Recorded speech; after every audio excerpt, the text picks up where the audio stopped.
경상남도 거창군에 가면 거창읍에 거창고등학교가 있습니다. 이 학교는 기독교 정신에 따라 학교 교훈이 빛과 소금이고 세상에 빛이 되고 소금이 되라는 기독교 세계관으로 교육하는 명문 학교라고 할 수가 있습니다. 오늘 스승의 주일을 맞이해서 거창고등학교 제3대 교장이었던 우리나라 애국자인 전용창 선생님을 소개하고 싶습니다. 전용창 선생님은 해방 후에 우리 대한민국 최초의 유학생이었고 미국 최초의 1호 유학생이었고 유수한 대학에서 총장 자리를 준다고 해도 거절하고 여러 기관과 교회에서 사역할 수 있는 자리를 준다 해도 사양하고 저 총구석에 있는 거창 산골짜기에 들어가 빚더미에 올라 폐교 직전에 있었던 학교를 인수해서 기도하면서 학생들을 사랑으로 교육하고 한 시대를 깨우는 많은 일꾼을 길러냈던 성각자가 됐습니다. 그분의 교육 철학은 모범을 보이는 것입니다. 학생, 교사, 스승으로서 모범을 보이는. 그래서 거창고등학교의 직업 선택의 10계명이 있는데 그분의 교육 철학을 우리는 알 수가 있습니다. 그 거창고등학교의 직업 선택의 10계명이 뭐냐 하면 첫째, 월급이 적은 쪽을 선택하라. 두 번째, 내가 원하는 것이 아니라 나를 필요로 하는 것을 택하라. 세 번째, 승진의 기회가 거의 없는 곳을 택하라. 네 번째 계명이 모든 조건이 갖추어진 것을 피하고 처음부터 시작해야 하는 황무지를 선택하라.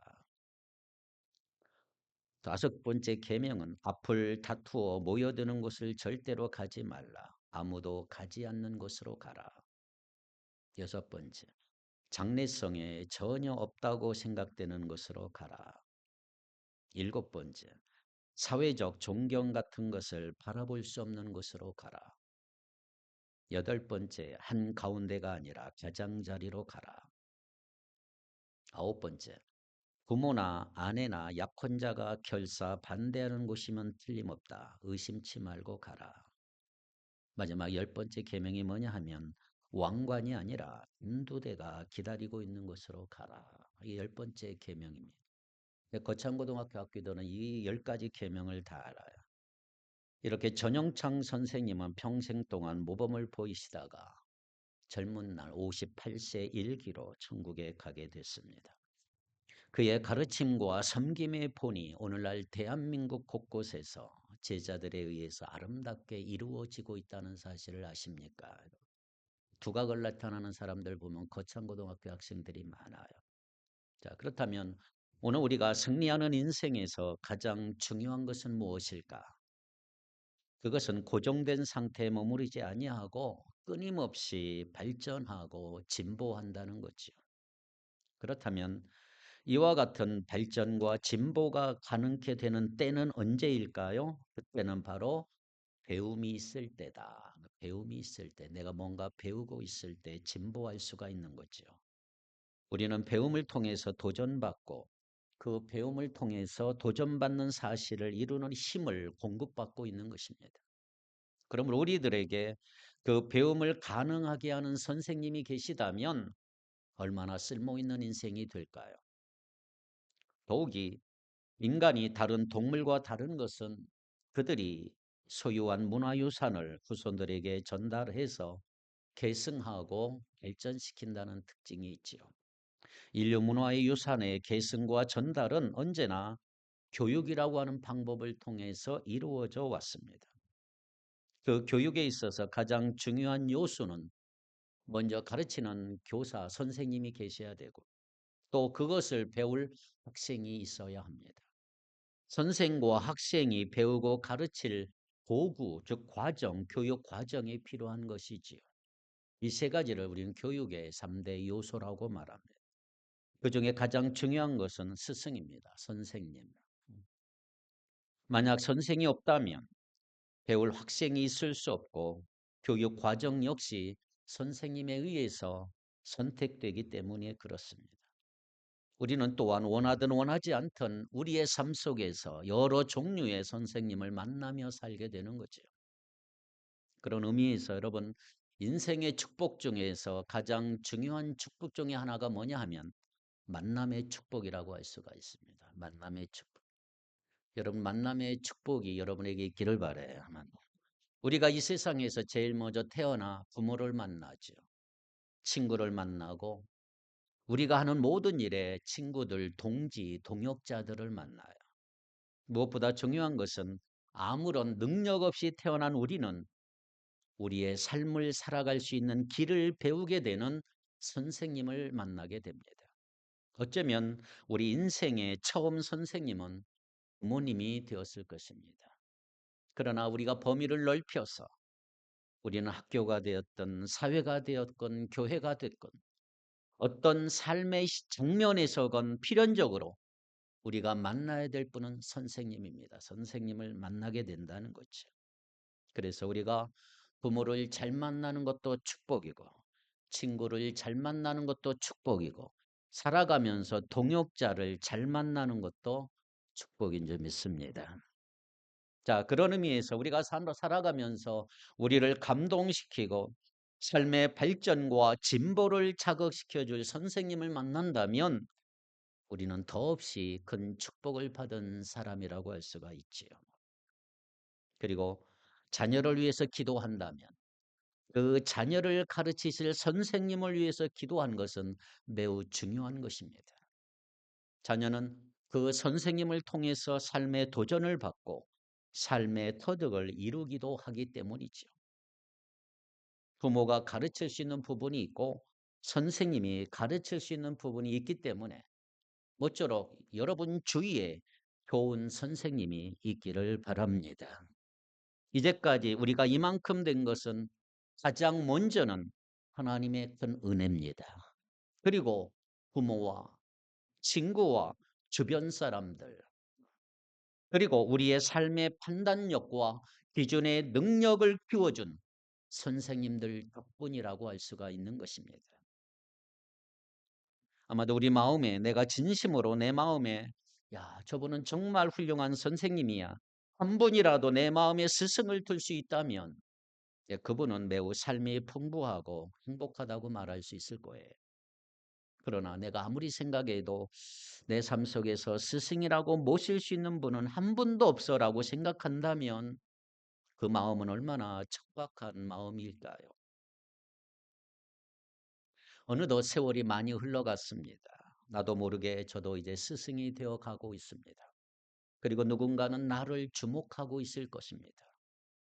나는 그분들에게 과연 어떤 목회자, 어떤 스승으로 비추어지고 있을까? 본받을 만한 스승으로 비추어진다면 얼마나 행복할까요? 스승의 길은 멀고 험한 거예요. 본을 보이며 산다는 것은 너무나 힘겨운 일이라고 할 수가 있는 것입니다. 나는 날마다 나를 죽이지 않고는 결코 불가능한 일이 본이라고 하는 것입니다. 지난 15일은 스승의 날이었고 오늘은 특별히 교회에서 스승의 주일로 지키게 됐습니다. 교회 역시 성령께서 역사하시지만 성령이 역사하시는 방법은 가르침과 배움이라고 하는 과정을 통해서 믿음을 전수하고 은혜를 이루는 방법을 사용하고 있는 것입니다. 그러므로 우리 삶 속에서 가장 중요한 선생님을 향한 존경의 마음과 존중하는 삶의 자세를 가지는 것은 우리 삶이 얼마나 중요한 일인지 모릅니다. 특별히 교회에서 말씀을 가르치는 분들은 존경과 존중을 받아야 할 것입니다. 또 그분들을 통해서 우리는 영적인 양식을 공급받고 하나님의 사랑의 가르침을 받아 믿음의 길을 우리는 갈 수가 있는 것입니다. 어쩌면 이렇게 생각하는 사람도 있을 거예요. 아니, 나는 혼자 성경 읽고 나 잘 분별해서 나 혼자 결정을 해. 그렇게 말씀하실지 모르지만 그 능력이 생긴 근거가 무엇 때문일까요? 바른 가르침의 통로를 거쳤기 때문에 그와 같은 기준을 설정할 수 있는 능력이 생긴 것입니다. 그렇습니다. 오늘 우리의 능력은 하늘에서 뚝 떨어진 게 하나도 없어요. 그러므로 교회에서 말씀을 가르치는 교역자나 주일학교 교사들의 하나님의 말씀을 가르치고 있으니 그분들을 존중하고 교회의 아름다운 가르침과 전승이 주님 앞에 계속 이루어질 수 있도록 함께 협력해야 할 줄로 믿습니다. 저는 오늘 스승의 주일에 오늘 본문 한 절을 좀 묵상하려고 합니다. 갈라디아 6장 6절. 6절을 다시 한번 여러분 같이 한번 읽겠습니다. 6절입니다. 시작. 가르침을 받는 자는 말씀을 가르치는 자와 모든 좋은 것을 함께 하라. 아멘. 말씀을 배우는 사람, 제자죠, 제자. 가르치는 사람, 스승이죠. 모든 좋은 것을 함께 나누어야 합니다. 그랬어요. 제자는 스승과 모든 좋은 것을 함께 나누는 것이 좋다, 유익하다. 가르침을 받는 모든 자들은 가르치는 자와 모든 좋은 것을 함께 하라.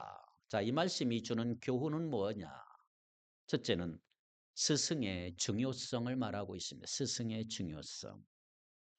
여러분, 스승이 있는 사람은 행복한 사람이에요. 아멘. 스승이 있는 사람은 참 행복한 사람이에요. 자, 교육의 중요성을 한번 생각해 보려고 합니다. 성경에 보면 이스라엘 백성이 가나안 땅에 들어간 후에 그들은 안타깝게도 하나님께 대한 교육을 제대로 하지를 못했어. 후세들, 2세들에게 교육을 제대로 못했어.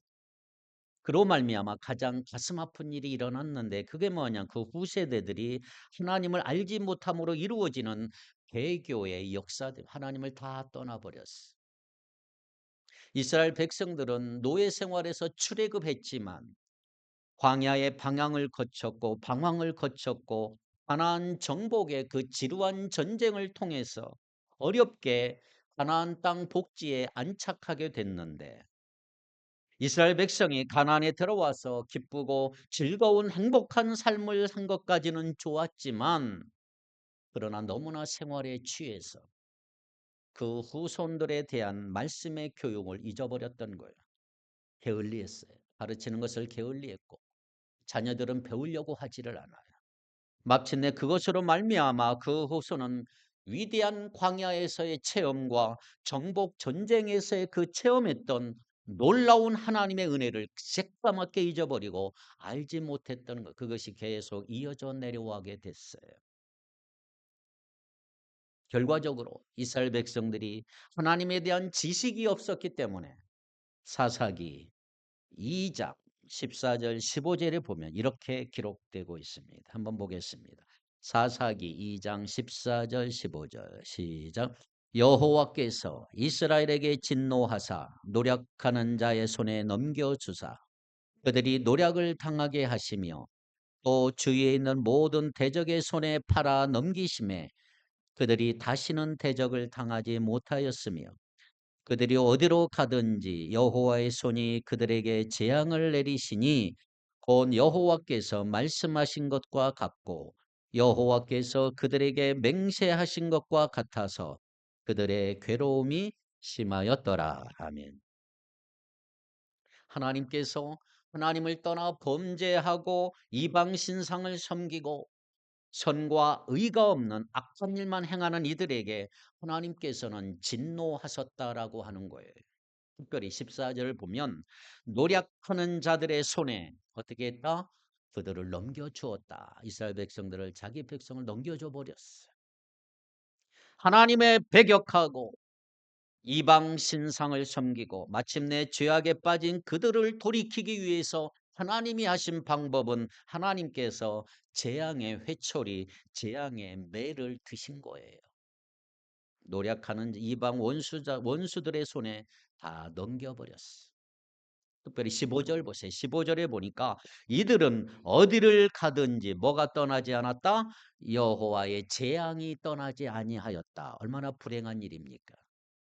어디를 가든지 하나님의 축복이 떠나지 않아야 되는데 어디를 가든지 하나님의 축복은 없고 재앙만이 그들을 따라다녔다라고 말하고 있는 거예요. 처음에 이스라엘 백성은 방황하고 유랑했던 이 북미래에서 이제는 곡식을 뿌리고 거두어 정착하여 농민미로 안락한 생활을 하게 됐어요. 하나님이 기대했고 이들도 소망했던 삶이 이들 앞에 활짝 열려진 거예요. 그런데 그들의 기대와 소망과는 전혀 다른 일이 지금 일어나게 됐어요. 그들은 하나님에 대한 소망과 배움과 교육을 상실하고 말았던 거예요.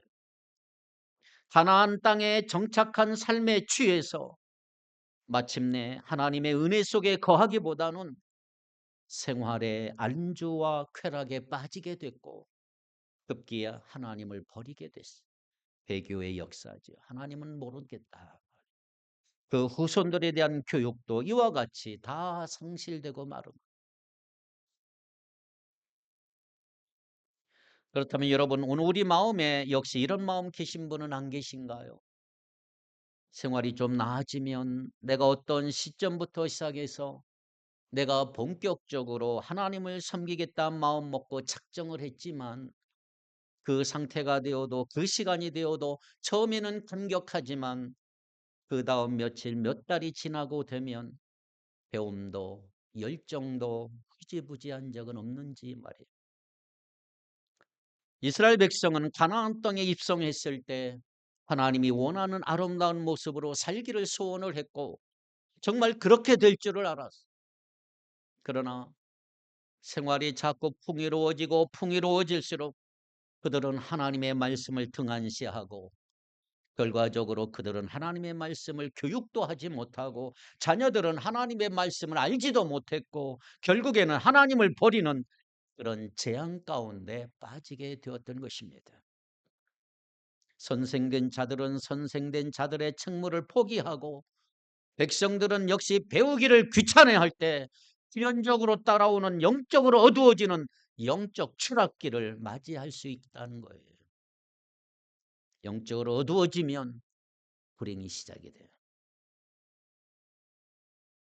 우리가 구약 성경을 읽어보면 구약의 역사를 유다의 역사를 살펴보면 왕과 왕의 선생에 대한 내용이 많이 기록이 되어 있어요. 하나님의 말씀을 밝히 하는 제사장이나 선지자가 미리 하나님의 말씀으로 권면을 받고 왕에게 전해요. 하나님의 말씀을 가르침을 받아서 나라를 선정했던 왕들, 그들에게는 하나님의 축복이 있었어요. 그러나 그 선생들의 가르침을 뿌리치거나 그 선생이 세상에서 떠나게 됐을 때 또 다른 선생을 맞이하여 하나님의 말씀을 지속적으로 받아들이지 않고 마음대로 행동했던 사람들은 결과적으로 몰락했던 과정을 겪은 것을 우리는 구약을 통해 많이 발견합니다. 그 한 예를 오늘 좀 살펴봅니다. 역대하 2장을 보게 되면 7살에 천신만고 끝에 왕위에 오른 요아스라고 하는 왕이 있습니다. 그 왕이란 이야기를 등장해요. 요아스 왕. 요아스는 안타깝게도 그의 아버지 왕이 어린 나이에 세상을 떠나고 말았죠. 그런데 문제가 뭐냐 하면 그 모친이 어머니가 자기 아들들까지 막 죽여가면서 자신이 왕위를 차지하고 싶어 했던 아주 이런 못된 어머니가 있어요. 그러니까 사랑하는 고모가 그의 왕자를 몰래 요아스를 몰래 숨김으로 7살까지 양육을 받았고 7살이 됐을 때 대제사장 여호야다를 중심으로 해서 요아스를 왕위에 오르게 해요.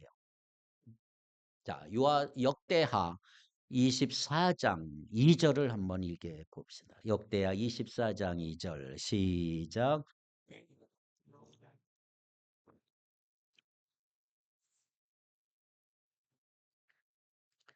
여호야다는 요아스를 왕으로 세운 이후에 하나님의 말씀으로 권면하고 요아스를 가르치기 시작을 했어요. 하나님 앞에 든든한 믿음의 생활을 하게 됐고 그것으로 말미암아 하나님 앞에 정직히 행했던 요아스는 하나님 앞에 큰 은혜를 입게 되고 나라는 더 강건해지고 풍성하게 되었다 이 말이에요. 그런데 문제가 생겼어요. 24장 15절을 읽겠습니다. 시작. 여호야다가 나이가 많고 늙어서 죽으니 죽을 때 130세라. 여호야다가 나이가 많아 어느 날 늙어서 죽었어요. 여호야다 130세가 되어 늙고 죽었다. 그 이후에 요아스의 마음이 달라졌어요. 스승이 죽으니까 마음이 달라졌어요. 하나님의 말씀에 가르침이 없고 하나님의 말씀이 더 이상 그에게 도전이 되지를 않아. 훌륭한 스승이 세상을 떠났지만 또 다른 스승을 모시지를 못해서 자기 마음대로 했습니다. 이로 말미암아 역대하 24장 17절 이후로 보면 여호야다 선지자가 죽은 후에 유다 정치가들 방백들이 와서 요아스를 절하고 요아스에게 유혹하기 시작을 해요. 왕이 그 말을 들었다 그랬어요. 그러니까 이들은 간신무리들이에요. 간신무리들. 하나님을 버리고 이방 신상을 섬기게 하는 자들이 자꾸 요아스 왕 주변에 몰려들기 시작을 했어요. 그 결과 어떻게 됐을까요? 역대하 24장 18절 시작. 그의 조상들의 하나님 여호와의 전을 버리고 아세라 목상과 우상을 섬겼으므로 그 죄로 말미암아 진노가 유다와 예루살렘에 임하니라.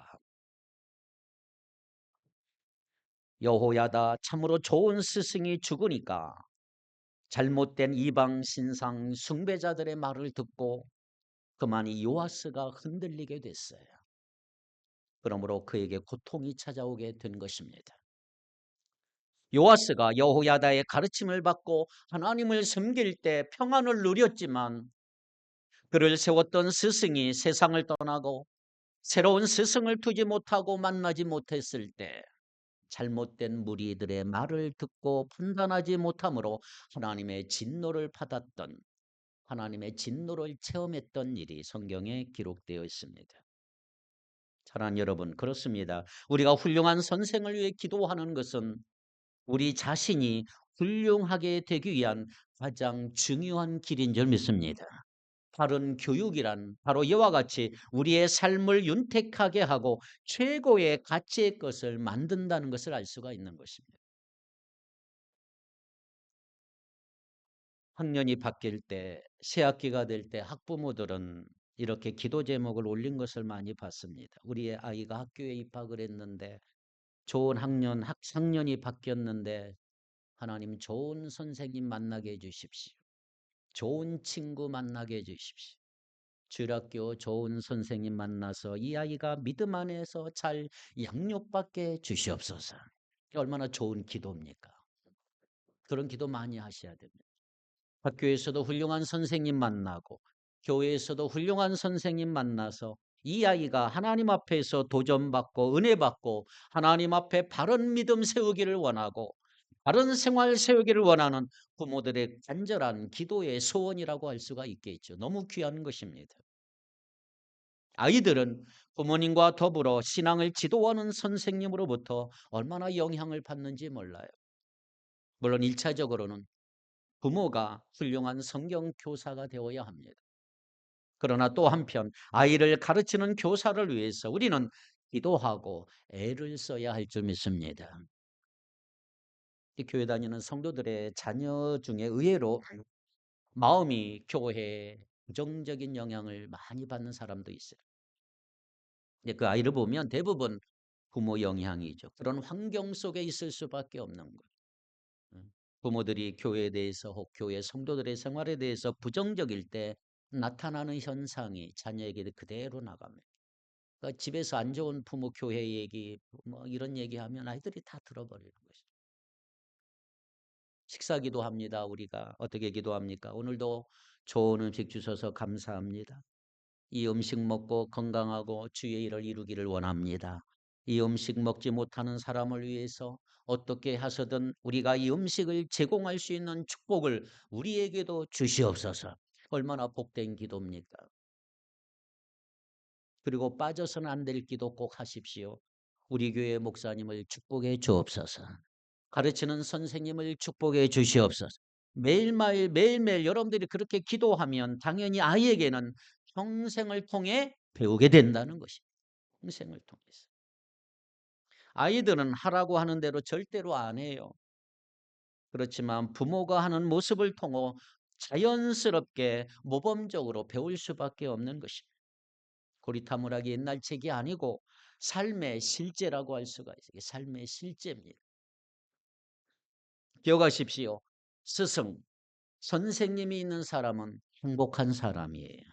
우리 삶에, 여러분의 삶에 진정한 스승을 모시기를 바랍니다. 그러기에 우리 마음에 진정한 존중과 존경의 마음으로 우리를 가르치는 분을 존중하시기를 바랍니다. 두 번째, 스승의 자리에 있는 분은 존중을 받아야 합니다. 스승의 자리에 있는 분은 존중을 받아야 한다. 여러분, 스승을 존경하는 것은 우리의 인격이고 우리 스스로를 위한 아주 중요한 결정이라고 할 수가 있습니다. 여러분, 건강한 사회는 스승을 존중해요. 존중하고 존경하지 못하면 결코 배울 수가 없는 거예요.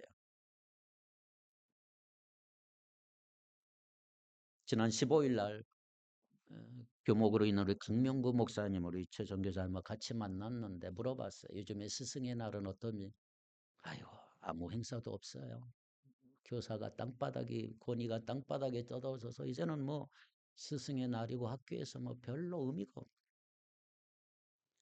우리는 내가 가치를 부여하는 만큼 가치와 의미를 찾게 돼요. 선생님이 중요하고 또 존중해야 될 대상이라고 생각하면 우리는 그로부터 많은 것을 얻을 수가 있는 거예요. 결국 삶이라고 하는 게 뭔지 아세요?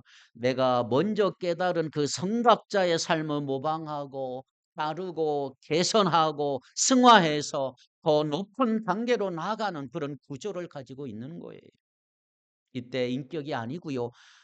지식과 기술만으로는 결코 배울 수가 없는, 그 사람 자체를 못 믿는데 무슨 여러 가지 신뢰할 수 있겠습니까? 인간은 근본적으로 신뢰할 수 없는 죄악투성이에요. 죄악투성이에요.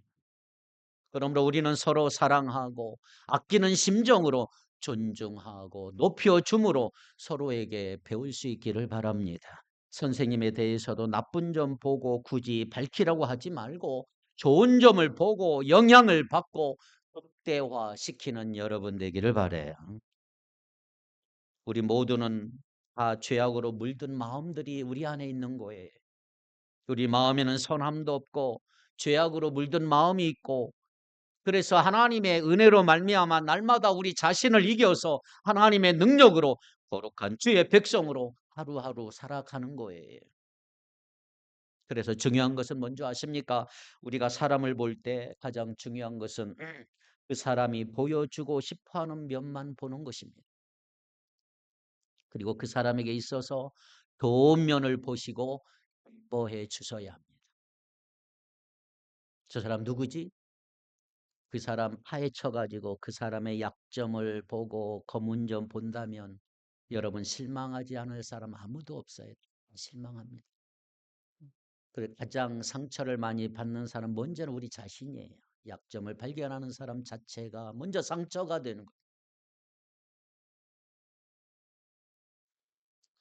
오늘 교회 오실 때 예쁜 옷도 입고 입으시고 화장도 하시고 참 잘하셨어요. 저는 여러분들이 정성 들여 화장하신 거 아주 긍정적으로 생각, 아주 예쁘게 오시기 바래요.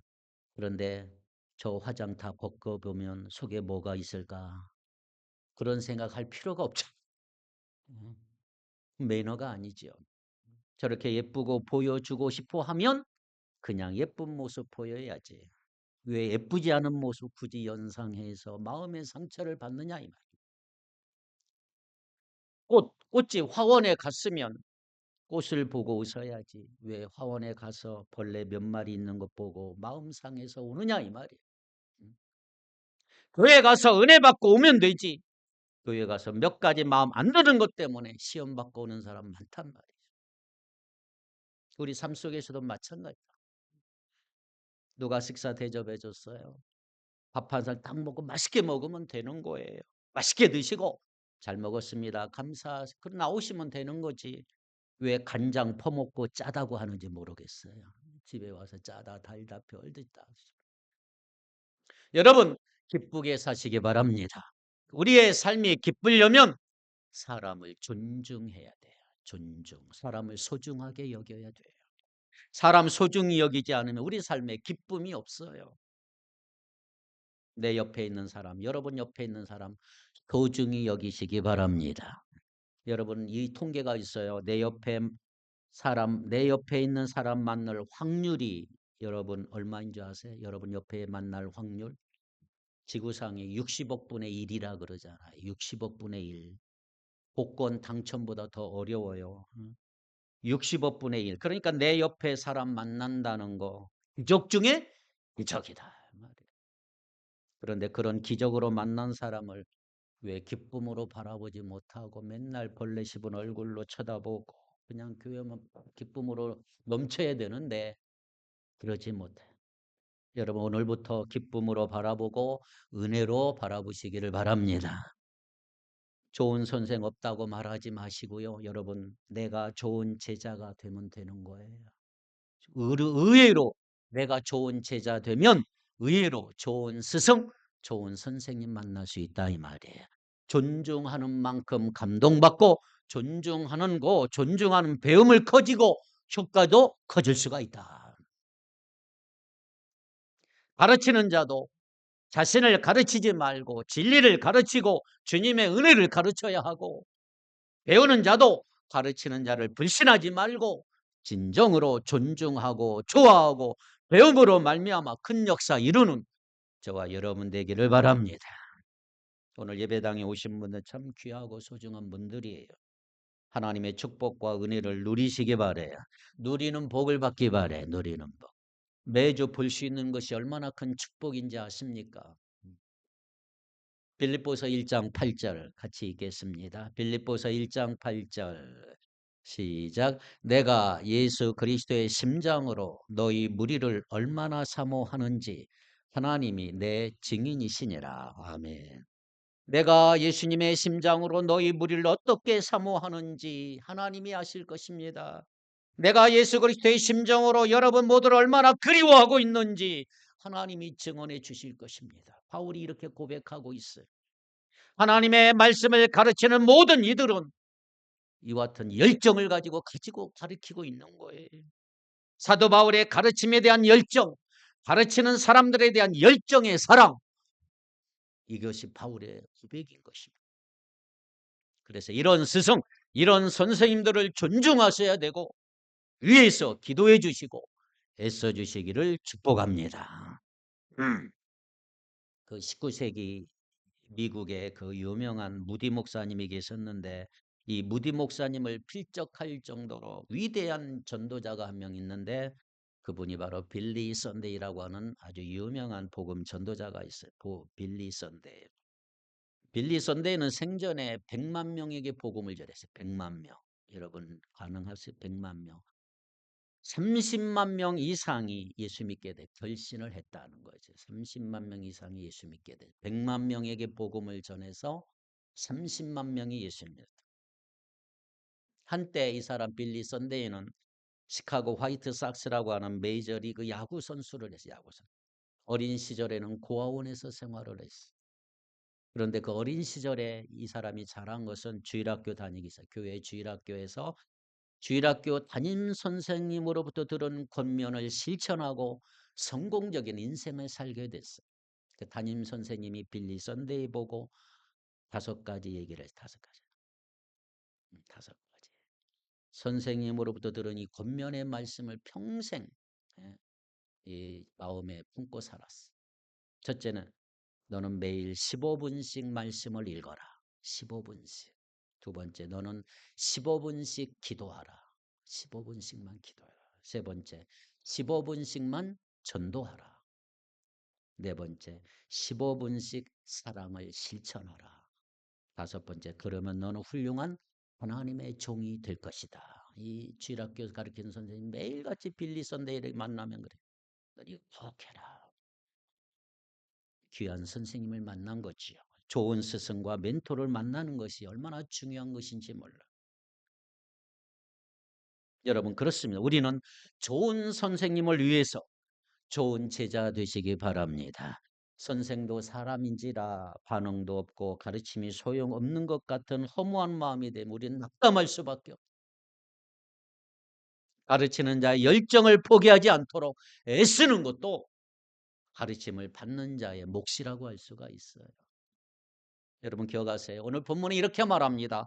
가르침을 받는 자는 말씀을 가르치는 자와 모든 좋은 것을 함께하라. 자, 바울은 이 말씀을 이렇게 풀이를 합니다. 말씀을 가르치는 자는 말씀을 가르치는 자와 모든 좋은 것을 함께하라. 이게 명령이에요. 명령. 명령형으로. 자, 여기서 가르침을 받는 자에게 해당하는 사람은 누구일까요? 모든 그리스도인들, 모든 예수 믿는 사람들, 가르침을 받는 자이고 가르침을 받는 자가 되어야 된다 이 말이에요. 다시 말하면 모든 성도가 말씀을 가르치기 위해 수고하는 자와 모든 좋은 것을 함께하라. 자, 여기 모든 좋은 것을 함께하라. 오늘날 우리에게 맞는 말로 말하면 모든 좋은 것을 함께하라 이 말은 재정적인 지원을 해주라 이 말이에요. 가르치는 자가 그 가르치는 일에 전념할 수 있도록 물질적으로 도와주라 이 말이에요. 그렇게 하는 것이 가르치는 자와 가르침을 받는 자 모두에게 유익이다. 유익이다. 자, 여기 중요한 얘기 하나 합니다. 함께하라. 함께하라는 말은 헬라어 말로 코이노니아. 그래서 코이노니아. 교제죠, 교제. 유명한 교제. 함께하라. 코이노니아. 헬라어 코이노니아 동사가 사용이 됐어요. 함께하라. 교제하라 이 말이에요. 그래서 모든 좋은 것을 함께 하는 거, 가르치는 자를 재정적으로 지원하는 일은 성도의 교제다 이 말이에요. 그러니까 가르치는 자는 스승은 가르침을 받는 자, 제자와 영적인 것을 나눔으로 교제를 해요. 그러나 가르침을 받는 자, 제자는 가르치는 자, 스승과 물질적인 것을 나눔으로 교제한단 말이에요. 이것이 함께하는 것이고 교제하는 것이다. 이렇게 바울은 강조하고 있는 것입니다. 그래서 우리가 가르치는 자와 물질적인 지원을 가리켜서 교회에서는 교제비 혹은 목할비라고 불러요. 이건 성경적인 개념이라고 할 수가 있는 것입니다. 하나님께서 각자에게 주신 것을 함께 나누면서 교제하는 거예요. 하나님이 주신 선물에 대해서 감사하며 나눔으로 섬기고 있는, 그러니까 말씀을 가르치는 자를 물질적으로 지원하는 것은 오늘날 교회가 감당해야 될 아주 중요한 책임이에요. 서로의 짐을 지는 것, 또한 풍성한 열매를 거두기 위한 심는 것으로 바울은 고백하고 있는 거지요. 한 걸음 더 나아가 가장 좋은 것을 함께하는 것은 뭐냐? 마음을 편하게 해드리는 거예요. 마음을 편하게 해드리는. 여러분 마음 불편하게 해드리면 여러분들이 손해본다는 거 아십니까? 늘 배려하는 마음으로 마음을 편하게 해드려야 하는, 본인이 믿음 안에서 잘 성장하는 것이 가르친 자에게 줄 수 있는 가장 큰 선물인 줄 믿습니다. 그러므로 우리는 믿음이 자라서 기쁨으로 용기가 샘솟도록 해드려야 된다는 거죠. 마지막 세 번째는 말씀을 가르치고 배우는 사람은 모두 다 한 마음으로 하나님의 뜻을 이루어 나가야 한단 말이에요. 우리에게 주어진 과제를 통해서 하나님의 뜻을 이루기 위해 애써야 한단 말이에요. 우리는 서로 소중한 존재입니다. 정말 소중하게 여기시기 바라요. 하나님이 특별히 섭리하셔서 내 옆에 내 앞에 있게 해주신 사람 서로 존중하고, 가르치는 자도 존중하고, 내 앞에 있는 동료도 존중하고, 내 식구도 존중하고, 내 아내도 남편도 자식도 모든 사람을 존중하지만 정말 우리는 이 세상에 가장 쓰임받는 그런 인물이 될 줄로 믿습니다. 고린도전서 4장 1절을 한번 읽겠습니다. 고린도전서 4장 1절 시작. 사람이 마땅히 우리를 그리스도의 일꾼이요 하나님의 비밀을 맡은 자로 여길지어다. 아멘. 하나님의 말씀을 가르치는 자는 하나님의 비밀을 맡은 자로 여겨서 존중하라. 에베소 6장 19절. 에베소 6장 19절 시작. 또 나를 위하여 구할 것은 내게 말씀을 주사 나로 입을 열어 복음의 비밀을 담대히 알리게 하옵소서 할 것이니. 아멘. 자, 오늘 우리가 읽은 말씀은 갈라디아서. 갈라디아 교회는 어떤 곳인지 아세요? 여러분, 바울이 갈라디아 교회를 개척하고 갈라디아의 가장 주된 내용이 뭐냐면 갈라디아서를 읽으면 믿음으로 의롭게 된다 이 말이에요. 이신칭의 교리를 가장 많이 있는 게 갈라디아서예요. 이신칭이 믿음으로 의롭게 된다. 자, 그러면 왜 갈라디아 교회에 믿음으로 의롭게 된다는 내용을 이렇게 편지로 보냈느냐? 그것은 갈라디아 교회는 믿음으로 의롭게 된다는 내용을 받아들여야 될 정도로 초보교회였다는 거예요. 초보교회, 개척교회 이상. 너무 약한 초보교회. 지금 막 교회가 시작된 교회란 말이에요. 이와 같은 초보교회에 믿음으로 의롭게 된다는 것을 바울은 가르치면서 너희는 이제 말씀을 가르치는 자와 좋은 것을 함께 할 수 있는 이와 같은 믿음이 큰 사람이 되라, 이렇게 가르치고 있는 거예요.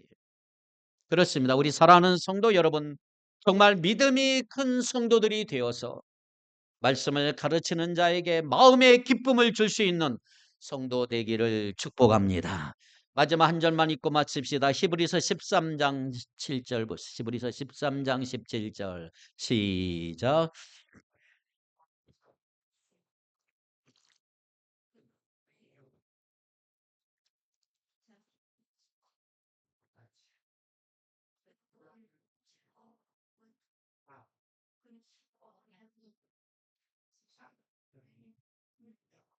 아멘.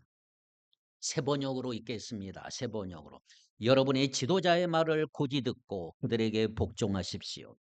그들은 여러분의 영혼을 지키는 사람들이요, 이 일을 장차 하나님께 보고 드릴 사람들입니다. 그러므로 여러분은 그들이 기쁜 마음으로 이 일을 하게 하고 탄식하면서 하지 않게 해 주십시오. 그들이 탄식하면서 일하는 것은 여러분에게 유익이 되지 못합니다. 기도하겠습니다. 전능하신 하나님 아버지, 우리의 참 스승이신 예수님을 통해서 참된 지식과 지혜, 삶의 방향과 구원에 이르는 길을 가르쳐 주셔서 감사합니다.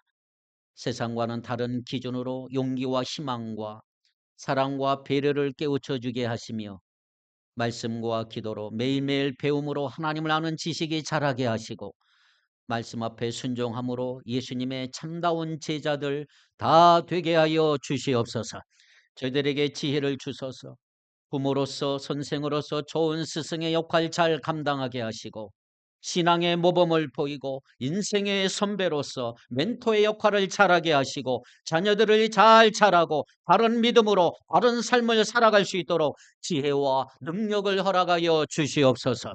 헛된 욕심 다 거두어 가시고 어릴 때부터 성경 말씀 가까이 하고 예배를 소중히 여기게 하시고 세상의 어떤 것보다 말씀을 가장 소중하고 찐 것으로 교육할 수 있는 부모들 되게 하여 주옵소서. 가르침을 받는 자는 말씀을 가르치는 자마 모든 좋은 것을 함께 할 수 있도록 인도하여 주옵소서. 예수님의 이름으로 간절히 기도하옵나이다. 아멘.